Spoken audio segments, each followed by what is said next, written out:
Good morning विद्यार्थियों।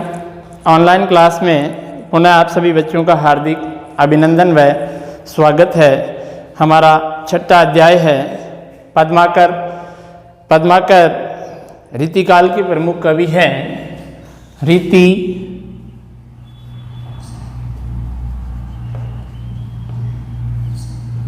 काल के प्रमुख कवि है। रीतिकाल के प्रमुख कवि माने जाते हैं ये। इनका जन्म 1753 ईस्वी में जन्म 1753 ईस्वी में बांदा उत्तर प्रदेश में हुआ था। बांदा उत्तर प्रदेश में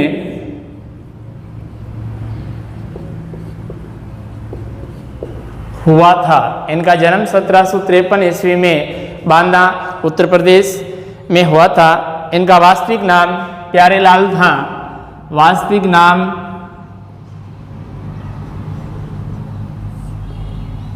प्यारेलाल था। इनके पिता का नाम मोहनलाल भट्ट था। पिता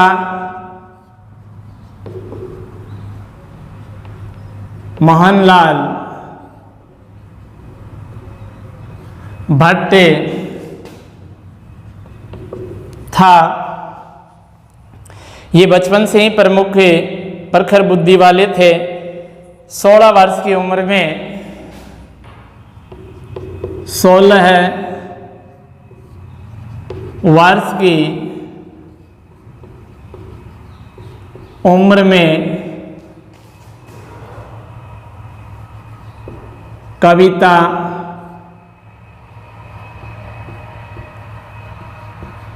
लिखने लगे थे। जब इनकी आयु मात्र 16 वर्ष थी उस समय भी इन्होंने काव्य पाठ शुरू कर दिया था। इन्होंने सागर नरेश, अप्पा साहब, राजाश्रय,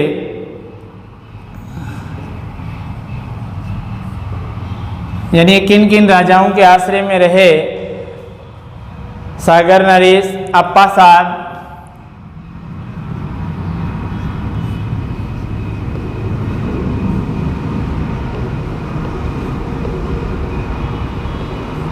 सागर नरेश, अप्पा साहब,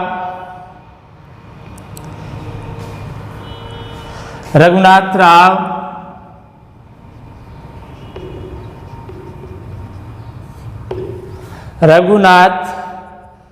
राव, अर्जुन सिंह,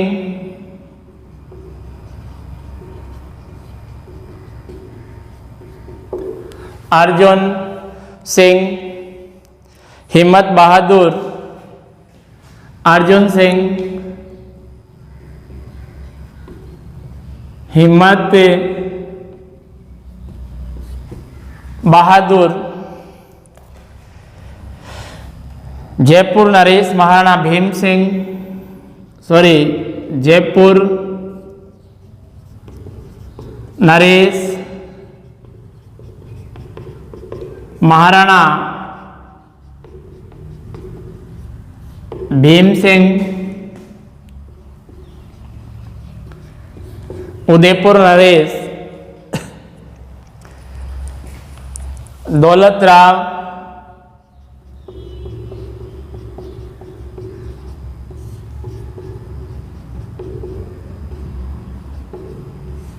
ग्वालियर के जो सिंधिया थे दौलत राव, इन सभी राजाओं के आश्रय में इन्होंने अपनी कविताएं लिखी। इनकी मृत्यु 1833 ईस्वी में 1833 ईस्वी में कानपुर में हुई। इनकी मृत्यु 1833 ईस्वी में कानपुर में हुई। इनकी काव्य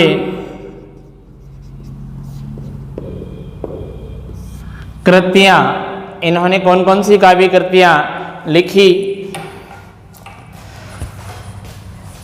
पहली है हिम्मत बहादुर,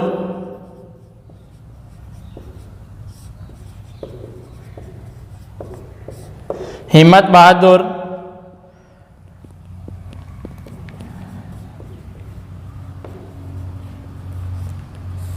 वीरुदावली, पद्मा, भरण, जगदी, नोद, प्रबोध पचीसी, गंगा लहरी,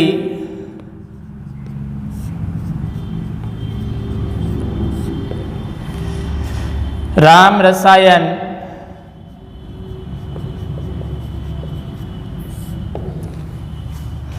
और आलिजा प्रकाश।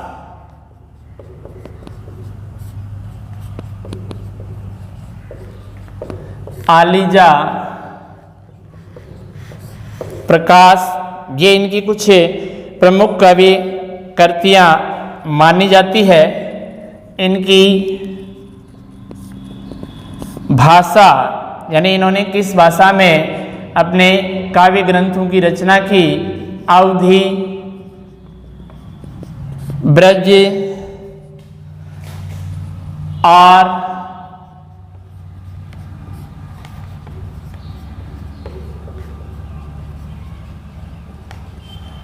बुंदेलखंडी का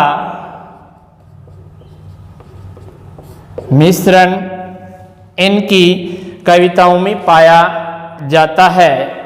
अवधी, ब्रज और बुंदेलखंडी का मिश्रण इनकी काव्य पंक्तियों में पाया। देखिए, विधि, विधि शब्द का अर्थ होता है ब्रह्मा। विधि शब्द है पहला, विधि शब्द का अर्थ है ब्रह्मा। कमंडल, कमंडल का अर्थ होता है कमंडल, हरिपद। विधि के कमंडल की सिद्धि है प्रसिद्धि, यही हरिपद। हरि का अर्थ होता है विष्णु और पद का अर्थ है पैर। पंकज प्रताप की लहर है। पंकज का अर्थ होता है कमल, पंकज का अर्थ है कमल। कहे पद्माकर गिरीश शीश मंडल के, गिरीश शीश मंडल, गिरीश का अर्थ होता है शिव, शीश का अर्थ होता है सिर, मंडन का अर्थ होता है शोभा। मंडल की माल तत्काल अघहर, अघहर का अर्थ होता है पाप को हरने वाली, पाप को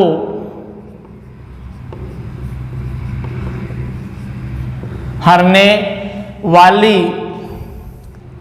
जहों एक ऋषि का नाम था, ये जहू नाम का एक ऋषि था। भूपति का अर्थ होता है राजा। भागीरथ का अर्थ होता है भागीरथ। पथ का अर्थ होता है रास्ता, पथ का अर्थ है रास्ता। जन हो जप जोग फल फेल की फेर है। जन हो एक ऋषि का नाम था। जमकाल का अर्थ होता है, जम काल का अर्थ होता है यम का।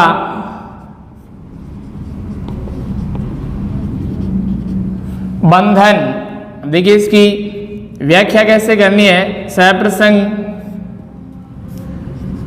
प्रस्तुत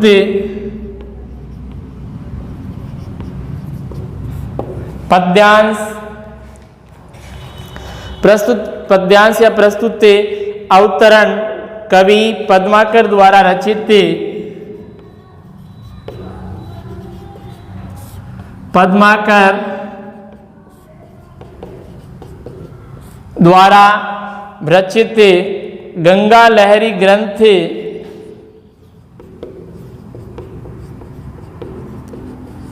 गंगा लहरी ग्रंथ में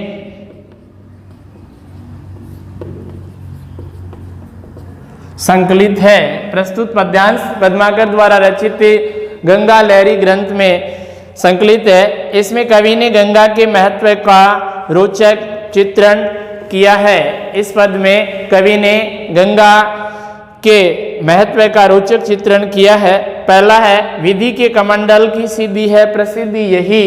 विधि के कमंडल की सिद्धि है प्रसिद्धि यही। कवि पद्माकर गंगा की महिमा का वर्णन करते हुए कहते हैं कि इसकी उत्पत्ति के संबंध में यही प्रसिद्ध है कि वह ब्रह्मा के कमंडल से उत्पन्न हुई। गंगा की उत्पत्ति के संबंध में यही प्रसिद्धि है कि वह ब्रह्मा के कमंडल से उत्पन्न हुई है। हरिपद पंकज प्रताप की लहर है। ये गंगा भगवान विष्णु के चरण कमल के प्रताप की लहर है, अर्थात ब्रह्मा के कमंडल से निकल करके भगवान विष्णु के चरणों पर ये गिरती है और वहां से कहे पद्माकर गिरीश शीश मंडल के और वहां से शिवजी के मुंड मालाओं से युक्त जटाजूट की शोभा है तथा क्षण भर में ही मंडल की माल तत्काल अगर है और क्षण भर में ही वह सारे पापों को का हरण करने वाली है। अर्थात गंगा नदी ब्रह्मा के कमंडल से निकल करके भगवान विष्णु के चरण कमलों पर से होती हुई भगवान शिव के जटाओं से निकलती है और सारे पापों का हरण करने वाली है। भूपति भगीरथ के रथ की सुपुण्य पद। ये गंगा नदी राजा भागीरथ के रथ का अनुगमन करने वाली है और उसके पथ को पवित्र करने वाली है। जन हूँ जप जोग फल फेल की फहर है, अर्थात कठिन जप और योग का सुफल। मानो जन हो ऋषि के कठिन जप और योग का सुफल चारों ओर फैल कर फलित हो रहा है। क्षेम की छहर गंगा रावरी लहर है। कवि कहता है कि हे गंगा, तुम्हारी लहरें सभी का कल्याण करने वाली है। कली काल को कहर जम काल को जहर है। तुम्हारा प्रताप कलयुग के पापों पर कठोर प्रहार करने वाला और तुम्हारा प्रताप या तुम्हारा जल यमराज के लिए भी क्या है, जहर है। अर्थात गंगा के जल के सेवन से कली काल के पाप नष्ट हो जाते हैं और मर्त व्यक्ति यमराज के बंधन में न पड़कर मोक्ष प्राप्त कर लेता है। अर्थात गंगा नदी मोक्ष प्रदान या मोक्ष दायिनी मानी जाती है। अब इसका विशेष कैसे लिखना है?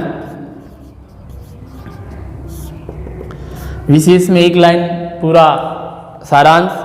गंगा की उत्पत्ति के संबंध में पौराणिक मान्यता। गंगा की उत्पत्ति के संबंध में पौराणिक मान्यता का उल्लेख हुआ है। पौराणिक अर्थात पुरानी मान्यता का वर्णन हुआ है। गंगा के प्रति आस्था और भक्ति भावना कवि के द्वारा इस पद में दर्शाई गई है। दूसरा है, जब गंगा धरती पर उतरी तो जनो ऋषि ने उसे अपने पुत्री रूप में अपनाया और इसी कारण गंगा को जहन कन्या या जाह्नवी भी कहा जाता है। यहाँ कवि ने गंगा को जहू के जप तप का सुफल बतलाया है। इसमें अनुप्रास,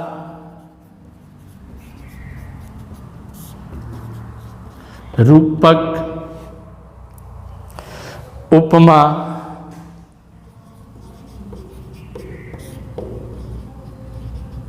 और उत्प्रेक्षा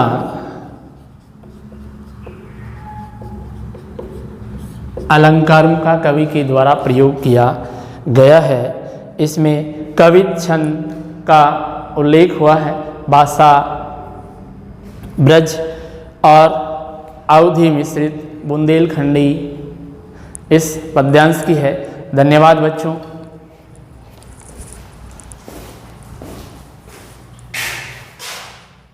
क्या हुआ?